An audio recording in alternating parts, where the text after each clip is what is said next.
Dios les bendiga a todos, hermanos, bienvenidos esta noche. Un saludo muy cordial a nuestros invitados, al joven que nos acompaña y a la dama. Dios le bendiga, bienvenidos. Nos alegramos de tener invitados, iglesia. Bueno, una vez más agradezco al Señor. El domingo recién pasado tuvimos muchos invitados. De hecho, ha sido el culto que más invitados han asistido a nuestra iglesia. Bendito sea Dios por ello, hermanos, porque es Dios quien pone el querer como el hacer por su buena voluntad. De hecho, también ha sido el culto más asistido, por lo menos de este año. De los domingos que hemos estado realizando culto, ha sido el más asistido. También agradecemos a Dios porque ustedes saben que hemos programado culto de ayuno y oración. Y honestamente, cuando se dice culto de oración, son pocos los que llegan. Pero nos regocijamos en el que esté lleno este lugar, a pesar de que se anuncie culto de ayuno y oración. Claro, la honra y la gloria sea para el Señor, porque eso solo Dios lo puede hacer, hermanos.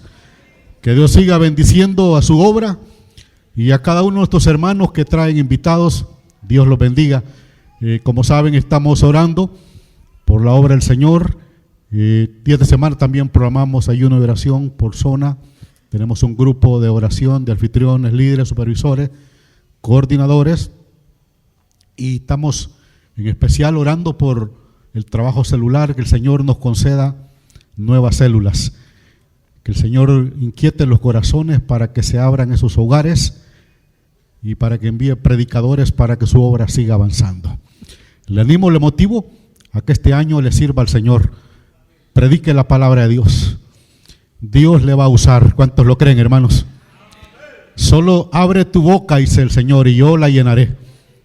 Dispongámonos, hermanos, el tiempo es corto, Cristo pronto viene y hay que servirle al Señor, que nos halle sirviendo con la mano en el arado, predicando su palabra. Puestos en pie, vamos a saludarnos. Como ya saben, estos cultos son de oración, es breve la meditación.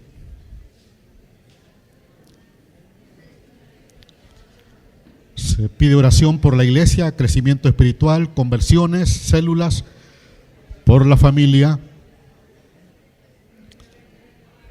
Por José Carlos se pide oración por liberación de cárcel, por vecinos, por conversión.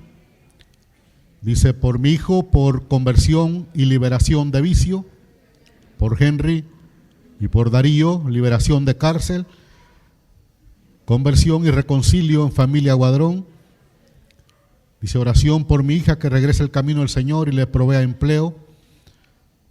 Oración por mi padre Eduardo, que sea Dios obrando y le des sanidad mental y quite toda.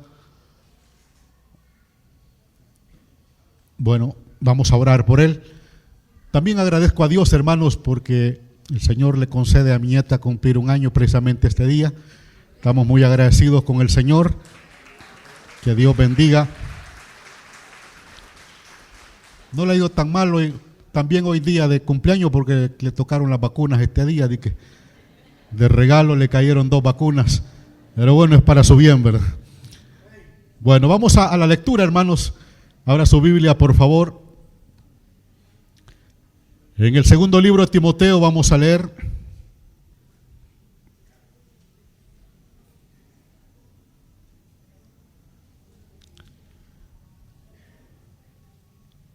dice el capítulo 3,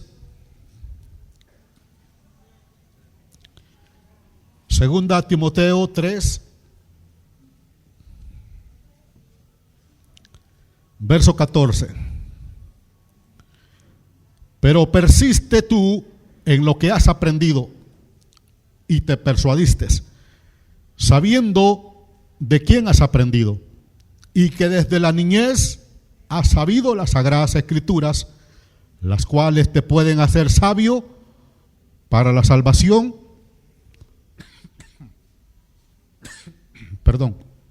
Las cuales te puedan hacer sabio para la salvación por la fe que es en Cristo Jesús.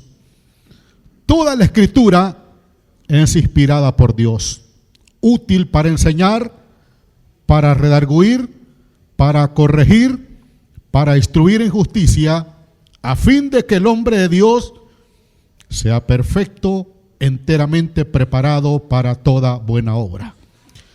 Oremos al Padre. Gracias damos en esta noche bendecida que nos concedes, muy agradecidos por nuestros invitados. Bendícelos, Señor. Te ruego tu bendición esté para con ellos y con su familia. Gracias por tu Espíritu Santo, porque tú eres real en medio nuestro, Señor. Tú habitas en la alabanza de tu pueblo. Señor, esta noche bendíganos con tu palabra. En la enseñanza de tu palabra, háblanos, instrúyenos, edifícanos. Salva al que aún no te conoce, Señor. Liberta al cautivo de toda atadura. Sean rotas las cadenas en el nombre de Cristo Jesús. Oramos por las peticiones. Señor, ten misericordia, Dios mío, y en la vida de Eduardo, Padre, haz la obra en él, Señor, por la que está pidiendo su hija. También oramos por provisión de empleo, para que pueda volver al camino del Señor. La familia, conversión y reconcilio, Señor. Liberación de cárcel de Henry, de Darío. Señor, ten misericordia, Padre, del que está cautivo. Libértale conforme a tus bondades y conforme a tus misericordias. También de Carlos José, oramos por él, Señor, por conversión de los vecinos. En el nombre de Cristo, está pidiendo por el hijo liberación de vicio y conversión. Por la iglesia oramos por crecimiento espiritual. Señor, bendíganos a todos con crecimiento por medio de tu palabra. Las conversiones, Señor, por nuevas células. Provee anfitriones, líderes, envía predicadores, abre puertas en los pasajes, en las sendas, colonias, distritos. Abre puertas conforme a tu voluntad, Señor, para que tu obra siga avanzando, Dios mío. Bendice las familias, de hay problemas, dificultades, en tus manos encomendamos cada familia. En el nombre de Jesús, amén, Señor, y amén.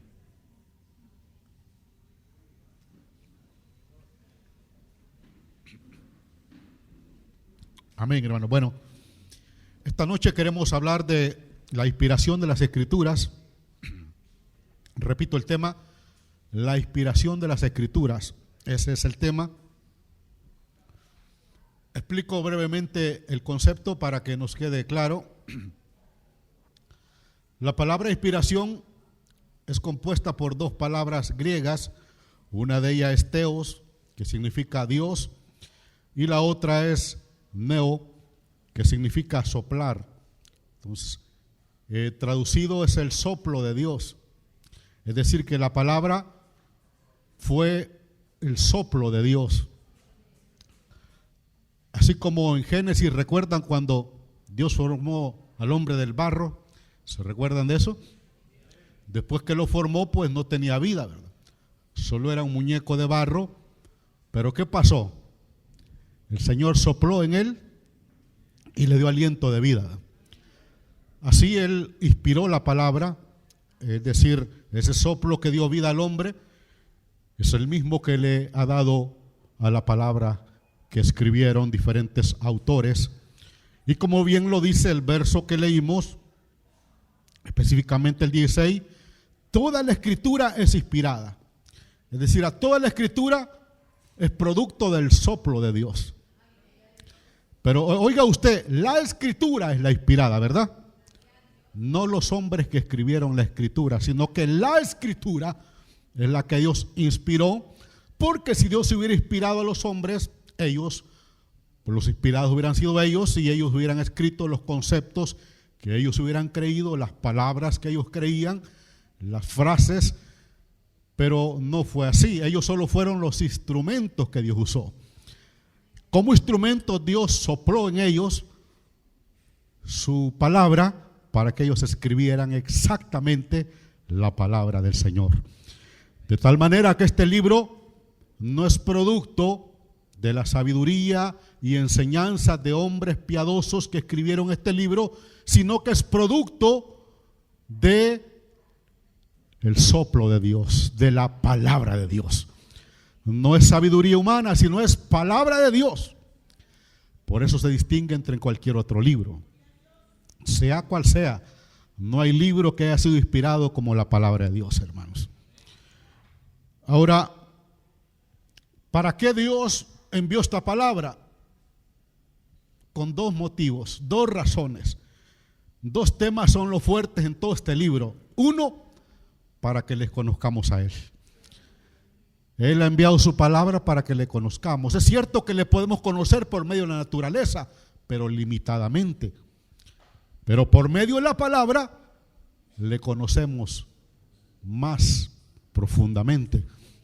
Entonces, primer propósito del por qué Él inspiró la palabra, para que le conociéramos mucho mejor de lo que le podemos conocer por medio de la naturaleza. Es el primer propósito. Número 2, para revelar el propósito de redención a esta humanidad que se había perdido. Para que le conozcamos y para revelarnos su plan de salvación. Y bendito sea Dios que nosotros le hemos conocido y también su plan salvador. ¿Cuántos son salvos acá, hermanos? Entonces, para eso que le envió la palabra. Y por eso le estudiamos, porque queremos conocerle más y también queremos saber más de la salvación que Él nos ha regalado. Ahí se encierra, en palabras breves y sencillas, lo que es la inspiración. ¿Les queda claro, hermanos? Entonces, este libro es palabra de Dios. Ahora, ustedes leyeron ahí que dice toda, ¿cómo dice? Toda la escritura es inspirada por Dios. ¿Qué entendemos por todo? Bueno, la palabra lo dice. Todo, es decir, de Génesis a Apocalipsis. Es decir, cada palabra, aún más cada letra, cada jota, cada tilde, dijo el Señor. Todo ha sido inspirado por Dios. Todo, todo. Por eso, todo lo consideramos palabra de Dios. No es que nosotros decidimos qué parte de este libro es palabra de Dios, porque dice acá, toda la escritura es inspirada por Dios. Amén, iglesia. Por eso es nuestra autoridad. Este libro es lo máximo y este es el libro que siempre traemos a este púlpito. Siempre venimos con este libro, ¿verdad? Si un día lo cambiamos, usted se puede ir para otra iglesia. Pero mientras no lo cambiemos, sea bienvenido, porque aquí habrá palabra de Dios para su vida. Por supuesto, si enseñamos fielmente lo que ahí está escrito, ¿verdad? Ese es otro aspecto muy importante, pero no es el tema de hoy. Bueno, ¿estamos claros en el concepto de qué es inspiración? Bueno, entremos al texto considerando el contexto, que siempre es importante para entender correctamente lo que hemos leído y no sacar de contexto lo que ahí se dice. ¿En qué consiste el contexto? Perdón. El contexto está basado en una preocupación de Pablo, porque Pablo es el escritor de esta carta a Timoteo y Pablo está muy preocupado. Yo no sé si alguno ha venido preocupado esta noche a este lugar, pero la preocupación de Pablo es muy diferente a las preocupaciones que muchas veces tenemos nosotros. ¿En qué consiste la preocupación de Pablo? Él está preocupado porque se han levantado muchos falsos maestros. ¿Por qué está preocupado Pablo, hermanos? Porque se han levantado muchos falsos maestros. Y eso es un peligro de muerte para la iglesia. A veces nos preocupamos por cosas que tienen su sentido, tienen su valor, pero honestamente en este tiempo que vivimos, rara vez nos preocupamos porque hayan muchos falsos maestros. Pero para Pablo no había mayor preocupación que el que la iglesia estuviera escuchando falsos maestros. En varias de sus cartas él escribe y en algunas escribe duramente. En una de ellas trata de perros a los falsos maestros. En otras dice que son ministros de demonios con doctrinas de demonios. O sea, para Pablo esto es preocupante. Y como ya dijimos que este libro es la palabra de Dios, entonces para Dios es algo muy delicado el que un falso maestro ande predicando y que la iglesia escuche esas falsas enseñanzas de un maestro. Cuidado con eso, iglesias. ¿Me escucha la iglesia? Mucho cuidado con los falsos maestros. Mucho cuidado. Vea usted, estamos en el contexto de lo que hemos leído. Vea, en el verso número 2 de este capítulo que hemos leído, Pablo dice que estos falsos maestros son amadores de sí mismos.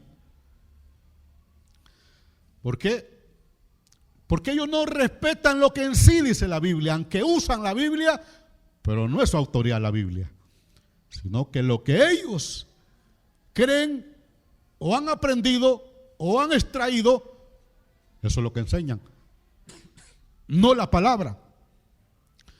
Y Pablo dice, son falsos maestros amadores de sí mismos.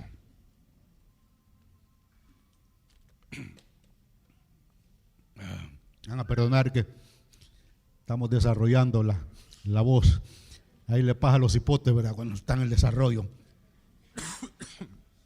Entonces, ellos son amadores de sí mismos. En el verso 2. En el verso número 5, vean lo que es el verso 5 de este capítulo 3, por favor. Verso 5, dice que tienen apariencia de piedad. El que dice de los falsos maestros, tienen apariencia de piedad. Oh, sí, no parecen cristianos, claro que sí. Su apariencia, su exterior es de piadoso, un cristiano y cristiano piadoso. Y por eso a veces no es tan fácil discernirlos si son maestros de Dios o maestros del diablo, porque llevan Biblia, porque se presentan como cristianos, porque abren la Biblia, porque citan algún pasaje bíblico y aparentan piedad. Parecen hombres temerosos de Dios, pero solo es apariencia. De fondo son todo lo contrario, son impíos, pero tienen una apariencia, son cuidadosos para su imagen, muy cuidadosos para que lo que en verdad son no se conozca, aunque de fondo son personas que tienen prácticas ocultas. En su casa es otra cosa, en su trabajo, en sus negocios son otra cosa. Ahí nadie da fe que son cristianos porque ahí está su verdadera personalidad. Pero mientras predican o entran a las iglesias o están expuestos a un medio público, pues su apariencia es de piadosos. Y uno dice, no, es todo un pastor, es todo un ministro, es todo un maestro, es todo un profeta, es todo un apóstol. Pero Pablo dice, no, cuidado, que es apariencia la que tienen ellos, pero son ministros de Satanás. Y las enseñanzas que ellos están transmitiendo son doctrinas de demonios, no son palabra de Dios. No, pero citan la Biblia. Pero es que leen un libro, leen un pasaje. Cuidado, no podemos ser tan sencillos. Hay que examinar lo que enseñan, hermanos. Como los cristianos de Berea, que aunque era Pablo quien les predicaba, pero ellos examinaban la escritura, si lo que Pablo decía concordaba con lo que ellos estaban enseñando. La iglesia tiene que ser muy cautelosa en esto, hermanos, porque tienen apariencia de piedad. Y en el verso número 8 dice que son corruptos de entendimiento y réprobos en cuanto a la fe. Un conocimiento corrompido, disfrazado de cristianismo, un falso ministerio como ministros de Cristo, aunque no lo son. Y en cuanto a fe son réprobos, dice, reprobados en fe. No son ni cristianos en realidad. Pero ¿cómo es que son maestros? ¿Cómo es que predican? ¿Cómo es que están en las iglesias? ¿Cómo es que son populares algunos de ellos? Bueno, ese es el peligro, hermanos. Que en la iglesia siempre entran falsos.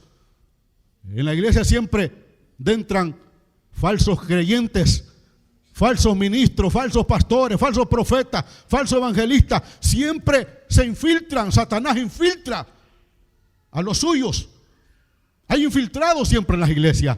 Y estos infiltrados, como tienen apariencia de piedad, logran tener un privilegio y luego otro privilegio y luego a las coordinaciones y luego llegan a ser ministros. Y nunca la iglesia logra percibir y darse cuenta que son falsos. Tremendo esto, ¿verdad, hermanos? Delicado, ¿verdad? Y por eso Pablo dice, cuidado, iglesia, corres un grave peligro. Y es por eso que Pablo le dice a Timoteo, mira, usa la palabra para todo. Para examinar a estos maestros, usa la palabra. Examina lo que dicen, lo que enseñan. No digas amén a todos. No te vuelvas seguidores de algunos predicadores sin estar seguro cuál es la línea teológica de ellos. Cuidado con eso, hermanos. Imagínense en los días de Pablo, habían falsos maestros, y yo me pregunto esta noche, ¿habrán falsos maestros en nuestro tiempo, hermanos? ¿Hay o no hay? ¿Sabe usted de algún falso maestro?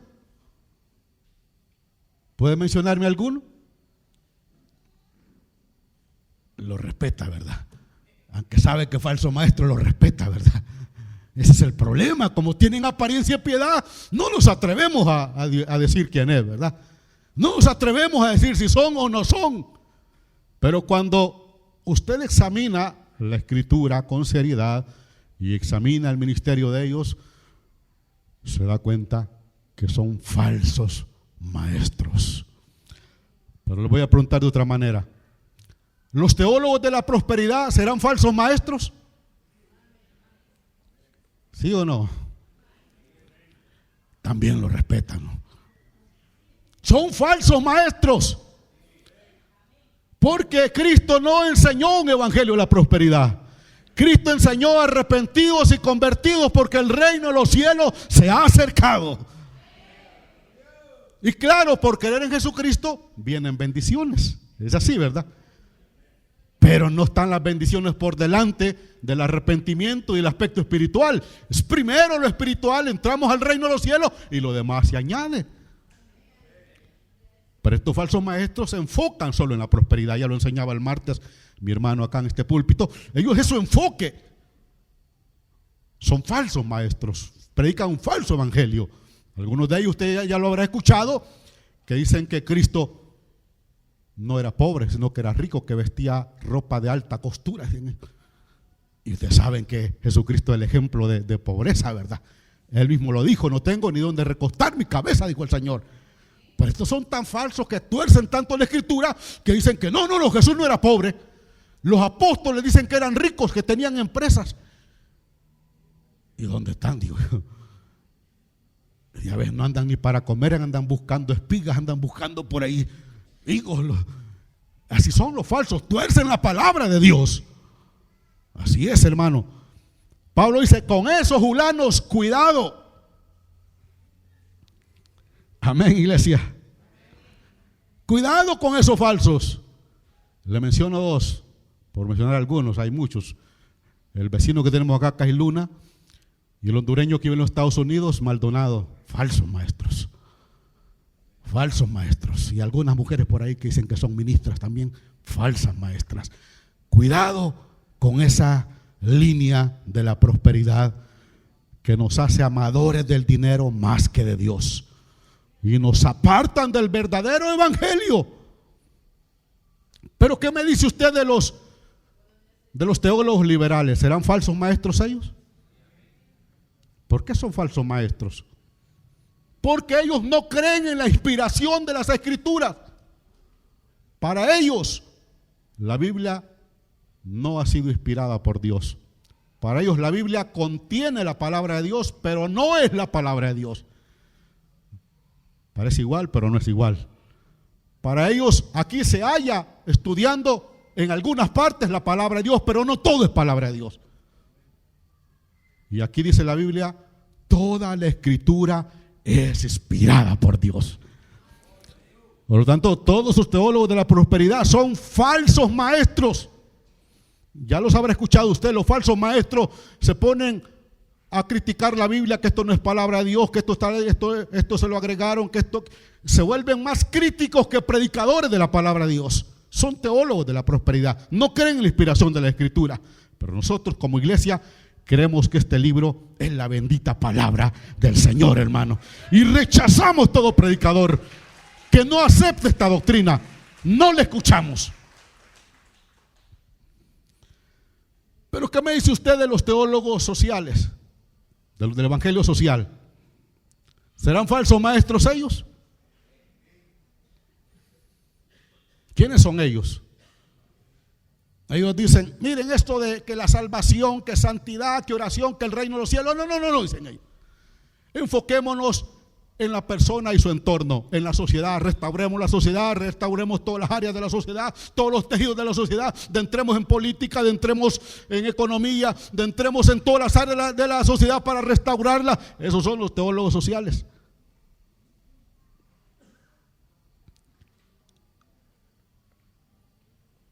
Claro, sabemos que cuando Cristo venga, Él va a restaurar el mundo entero, hermanos, aleluya.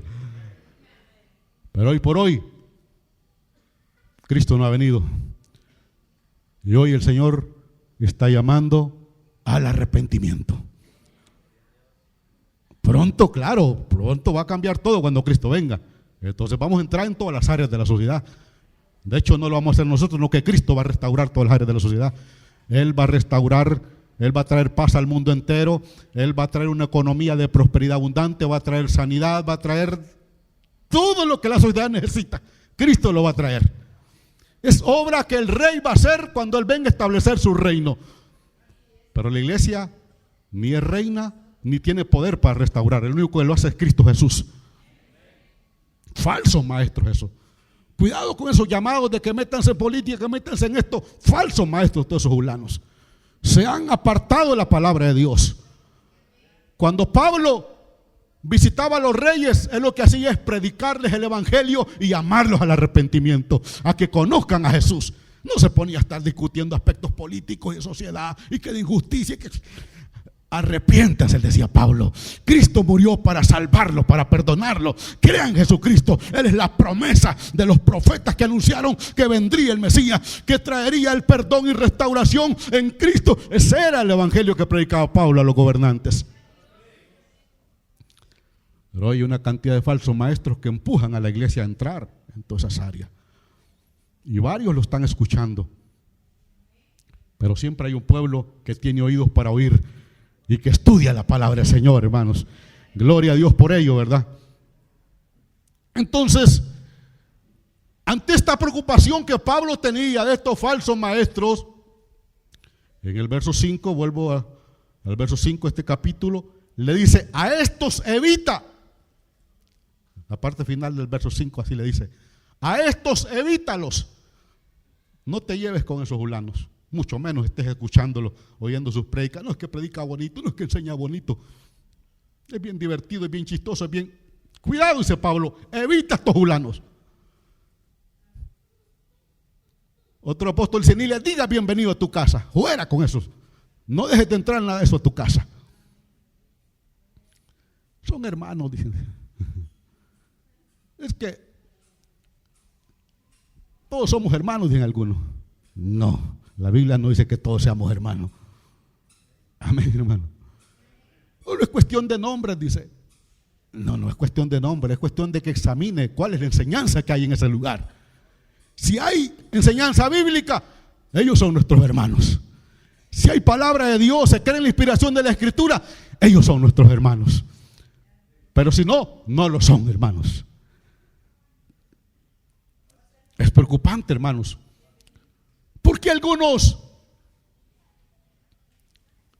han ido a caer a sectas, a lugares como esos.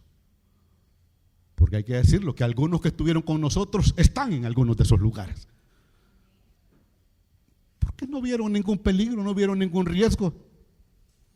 Imagínense que nosotros creemos, con relación a la salvación, creemos que la salvación no se pierde, ¿verdad? ¿Cuántos creen eso, hermanos? ¿Creen que es una obra redentora que Cristo hace y que el que esté en la mano del Señor nadie lo arrebata? Y de los que me diste ni uno se ha perdido. Eso lo dijo el Señor, nosotros creemos en eso. Que nuestra salvación depende de la obra que Cristo ha hecho. Si nos perdemos, entonces falló lo que Cristo hizo en la cruz. Pero eso no puede ser. Lo que Cristo hizo en la cruz es perfecto, porque con una sola obra, con una sola ofrenda, hizo perfecto a los santificados, dice la palabra de Dios. Pero hay algunos que han creído esta doctrina y luego se van para iglesias que creen que la salvación se pierde. Y entonces, ¿qué es lo que creían? No han tenido convicciones nunca de doctrinas. No han tenido convicciones bíblicas, doctrinales de la palabra de Dios. Y por eso se exponen a cualquier falso maestro. Hay que reconocer que los falsos maestros son buenos para enseñar. Algunos de ellos son muy populares, famosos. Tienen sus dotes humanas, sus capacidades, hay que decirlo. Pero nosotros no nos dejamos impresionar porque alguien hable bonito, sino porque hable la palabra de Dios, hermanos. Eso es lo que nos interesa, ¿verdad? No si es profundo, si es ordenado para enseñar o si es gracioso para enseñar. Mira qué divertido, eso no nos interesa. Lo que nos interesa es si en verdad nos está enseñando o no palabra de Dios. Eso en esencia. Y esa es la preocupación de Pablo, porque Timoteo es el predicador de la iglesia de Éfeso, y ahí en esa iglesia hay falsos maestros dentro de la iglesia. Pero ¿cómo es que se han formado esos falsos maestros ahí, hermanos? Eran falsos cristianos infiltrados por Satanás. Pasaron, bueno, no tenían esa costumbre en esos días, pero hicieron confesión de fe igual que todos, pero era falso todo. Y es el peligro, ¿verdad? Y por eso Pablo dice, cuidado con ellos, a ellos evítalos. Y ya entrando en materia en el verso que hemos leído, el verso 14, tú persiste en lo que has aprendido y te persuadiste, en eso mantente firme. Oh, pero es que mire, el predicador de Guatemala está enseñando una doctrina bien atractiva. No, tú persiste en lo que has aprendido. Pero algunos predicadores de Europa están enseñando una doctrina bien atractiva. Tú persiste en lo que has aprendido. En esas convicciones mantente firme. Si es que en verdad hay convicciones, porque si hay convicciones, uno no se mueve para ningún lado, porque en eso consisten las convicciones, en que estoy plenamente convencido de algo y nadie me va a sacar de eso que estoy convencido, porque lo he aprendido de la palabra de Dios, ¿verdad? Ahora, si no lo he aprendido de la palabra de Dios, entonces deseche esas convicciones porque no son bíblicas. Pero si tiene convicciones bíblicas, Pablo le dice a Timoteo, persiste y mantente en lo que has aprendido. Sí es verdad, hermanos. Amén, iglesia. Yo espero que si un día usted se va de esta iglesia, no se va a ir a meter a una secta.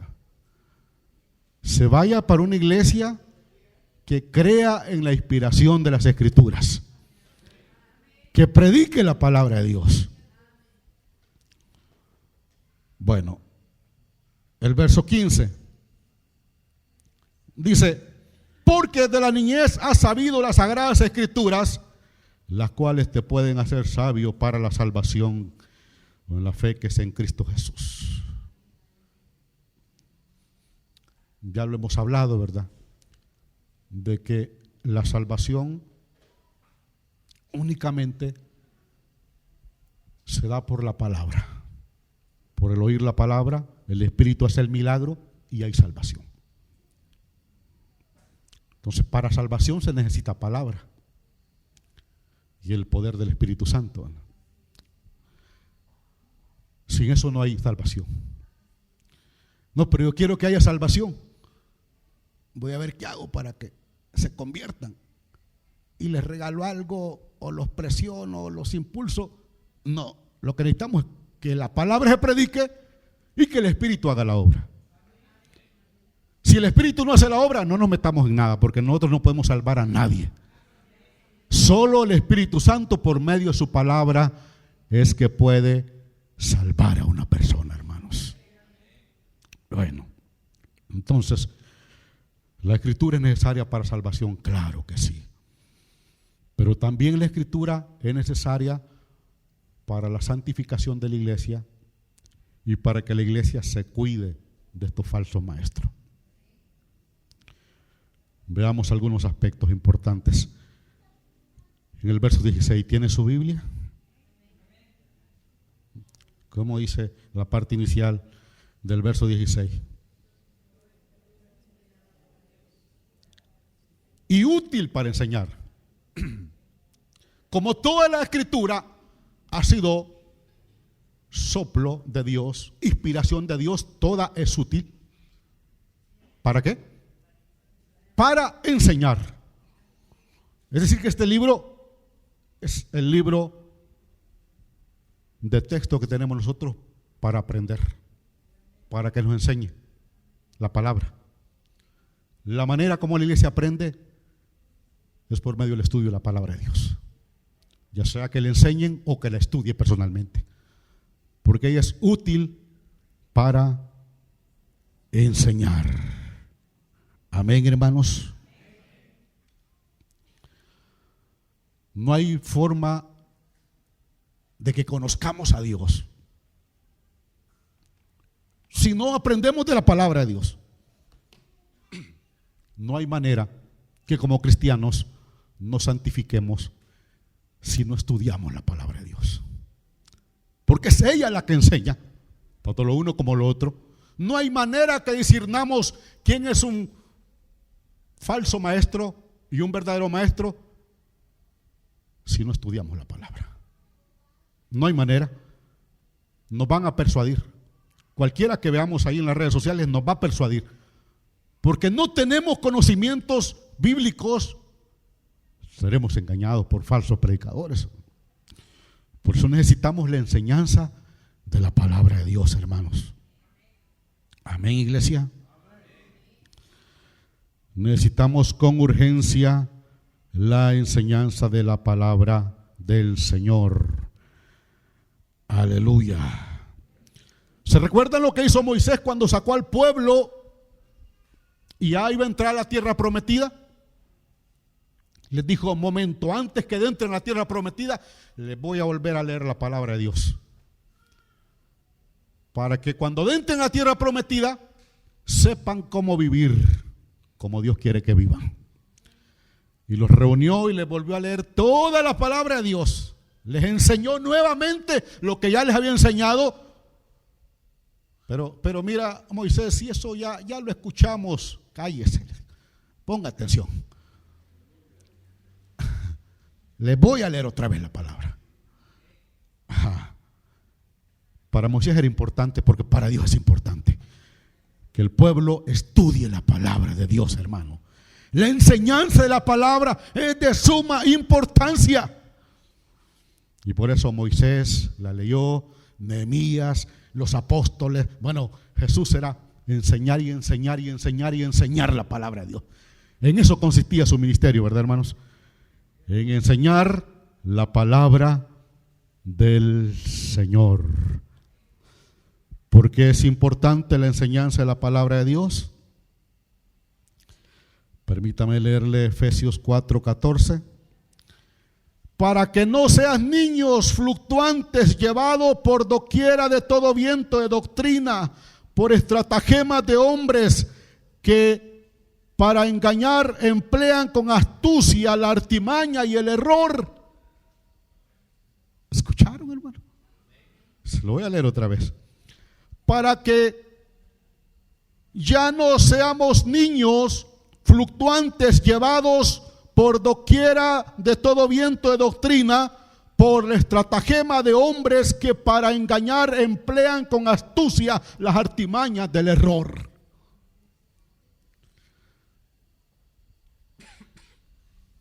Si no estudiamos la palabra, somos como niños sin conocimiento. Y a un niño, una persona adulta astuta lo engaña.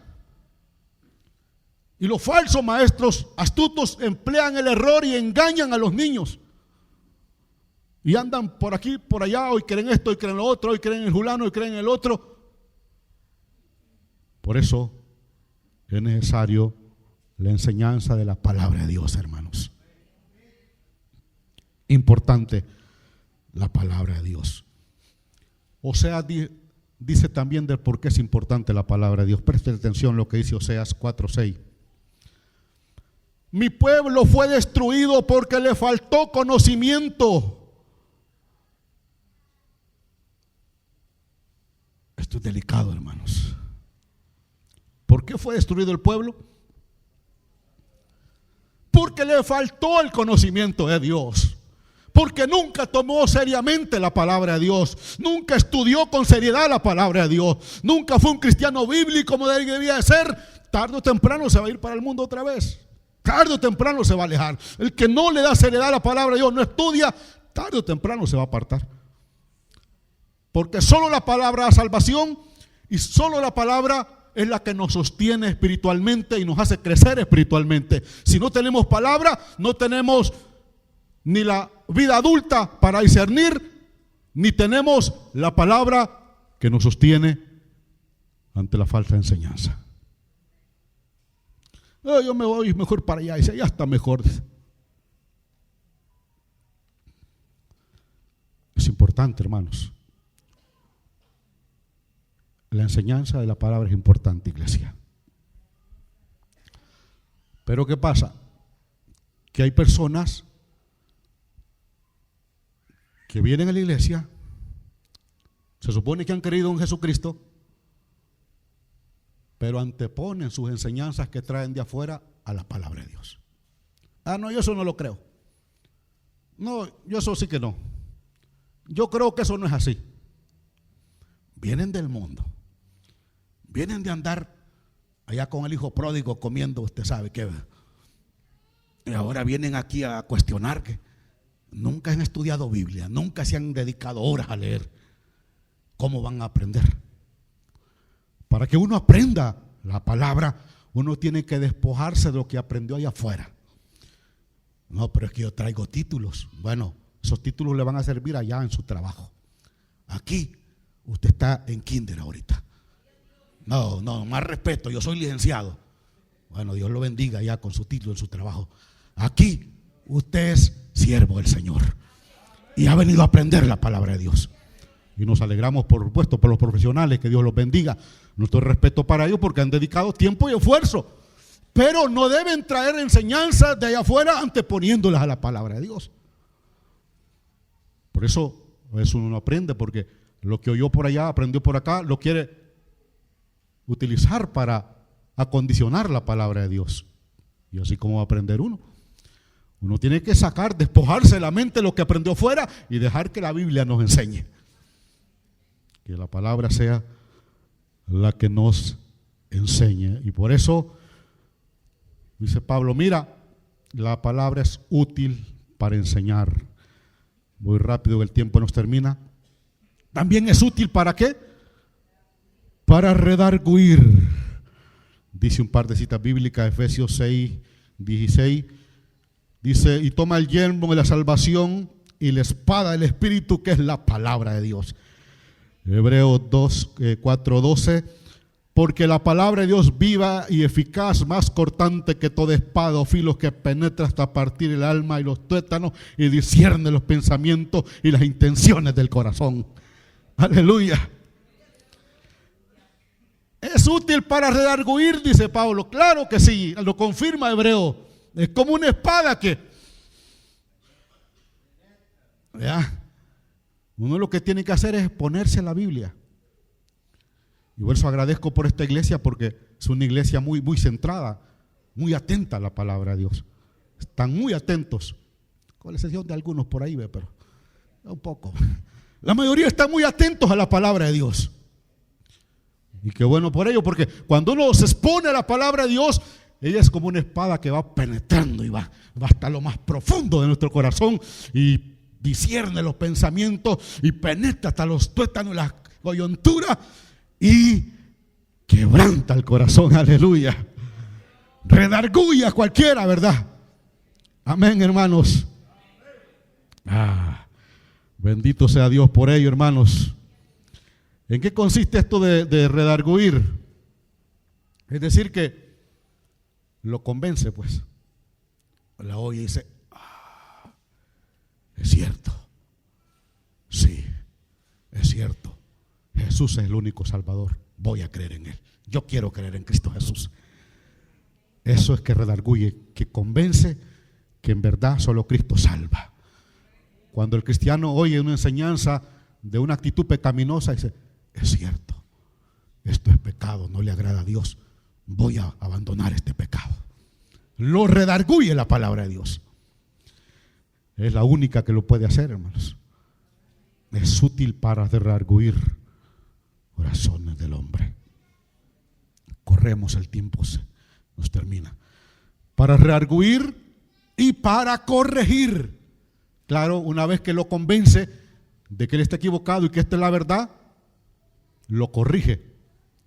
Corrige lo que estaba mal en él. Ahora está, como decir, en lo correcto. Ahora ha sido llevado a lo que es correcto. Lo ha sacado del error, redarguyéndolo, y lo ha llevado a la verdad. Le ha corregido. Y gloria a Dios por eso, hermanos. A muchos de nosotros todavía nos falta que la palabra nos corrija. No sé si necesita usted alguna corrección de la palabra de Dios. Y bien poco amén oigo que dicen, pero yo creo que sí, hermano. Yo creo que bastante corrección necesitamos. Hay algunos que están en kinder todavía, póngase abusado. Póngase las pilas, como dice mi yerno. Aleluya. Necesitamos que la palabra nos corrija en varias cosas todavía. ¿Cree que necesita corrección su matrimonio? ¿Su esposa? La mujer necesita bastante, hermano. ¿Y el esposo necesitará corrección todavía? Ni se diga. Todavía no pasa de grado, está todo el año en el mismo grado. Pero bendito sea que estamos aquí escuchando la palabra de Dios, porque ella es la que nos corrige en todas las áreas de la vida. Ahora necesitamos la palabra de Dios para corregir y para instruir en justicia. Bueno, avancemos lo último, con lo que finalizo el verso 17. A fin de que el hombre de Dios sea perfecto, enteramente preparado para toda buena obra. Aleluya. Como ella ha estado enseñándole, redarguyéndole, corrigiéndolo, lo va perfeccionando y perfeccionando hasta que lo lleva a un nivel en el que Dios ya lo puede usar como un instrumento para su obra. Y por eso es de que un nuevo no se puede poner a servir, porque Dios lo está trabajando, lo está perfeccionando, y cuando ya la palabra lo ha perfeccionado, ya se casó, ya se bautizó, ya se va corrigiendo en áreas de mal testimonio, en áreas pecaminosas, entonces ya está apto para toda buena obra, para servir a Dios, para trabajar en la obra de Dios. Y los que son más perfeccionados, Dios los usa mucho más para su obra. ¿Cuánto necesitamos la palabra, verdad, hermanos? Y gloria a Dios por los que la palabra les ha redarguido y les ha corregido, y ahora son instrumentos para la obra del Señor. Que toda esta amada iglesia crezca. Esa es nuestra petición, de crecer espiritualmente, ¿verdad, hermano? Y por ello necesitamos la palabra de Dios para crecer cada día más y servirle al Señor. Queremos ser instrumentos de gran utilidad para Dios. Dejemos que la palabra trabaje en nosotros y Dios nos pueda usar con más intensidad para su obra. Amén, hermanos. Y por supuesto, no vamos a ser engañados como niños influctuantes, porque conocemos la palabra. Y ahí puede parecer cualquier falso maestro y dice, no, ese fulano es de tal postura teológica errónea, aquel de aquella es otra, aquel no necesito estar oyendo a esa gente. Yo lo que necesito son predicadores de sana doctrina, predicadores bíblicos. Ahí mantengámonos y esa palabra irá perfeccionándonos. Amén, hermanos. Oremos, cerremos nuestros ojos, vamos a orar. Padre, gracias te damos, Señor, en esta noche bendecida que nos concedes, amado Dios. Nos acercamos a tu presencia, Padre, en este mes. Hemos apartado para orar y para rogarte, Señor, en especial por tu obra. Tenemos peticiones, amado Dios, que hemos estado presentando todo este mes. Señor, te rogamos por el crecimiento de tu iglesia. que nos ayudes a crecer en todas las áreas espirituales, Señor. Da crecimiento a tu pueblo, amado Dios, que tu palabra nos vaya perfeccionando cada día más, Señor. Danos tu palabra siempre, Señor. Envía tu buena palabra para que el pueblo crezca, sea adulto y puedas tú usarle en tu obra, amado Dios. Oramos por los amigos, la salvación de ellos, Señor. Ten misericordia de los amigos que aún no te conocen. Sálvalos, Padre. Salva a nuestros vecinos, nuestros familiares, compañeros de estudio, de trabajo. Sálvales, los que aún no te conocen. Ten misericordia de ellos, los niños, los jóvenes, adultos. Señor, que la salvación llegue a esas vidas. Las familias sean alcanzadas por tu evangelio en la célula, en los cultos. Da salvación, Señor. Da vida eterna, Padre. Solo tú puedes salvar, Señor. Haz esa obra en las vidas. Oramos por nuestros amigos. Oramos por este municipio, por esta nación. Oramos, Señor, por la salvación, para que haya salvación y vida eterna. Ahí te rogamos que abras puertas en la célula. Señor, danos avance en el sistema celular. Danos nuevas células, Señor. Abre puertas en los pasajes, en la senda, las colonias, los distritos, el municipio, en todo el país. Abre puertas a tu iglesia. Podamos aperturar, multiplicar nuevas células. Señor, usa la vida de mis hermanos anfitriones, mis hermanos líderes, Señor, para la multiplicación, amado Dios. Envía anfitriones, envía líderes para tu obra. La cosecha está lista. Se necesitan obreros para tu obra, Señor. Envía esos obreros, amado Dios. Usa a mis hermanos para formar nuevos líderes.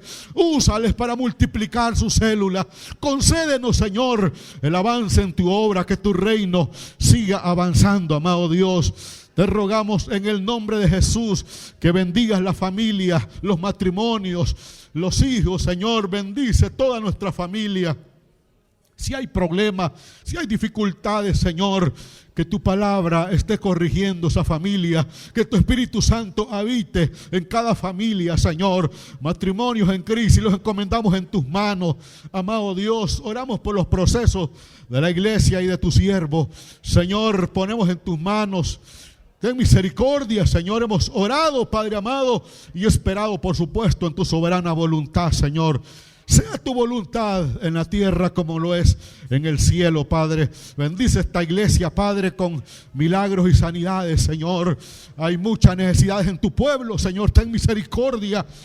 Haz milagros. Creemos que tú eres el mismo de ayer, de hoy y por los siglos.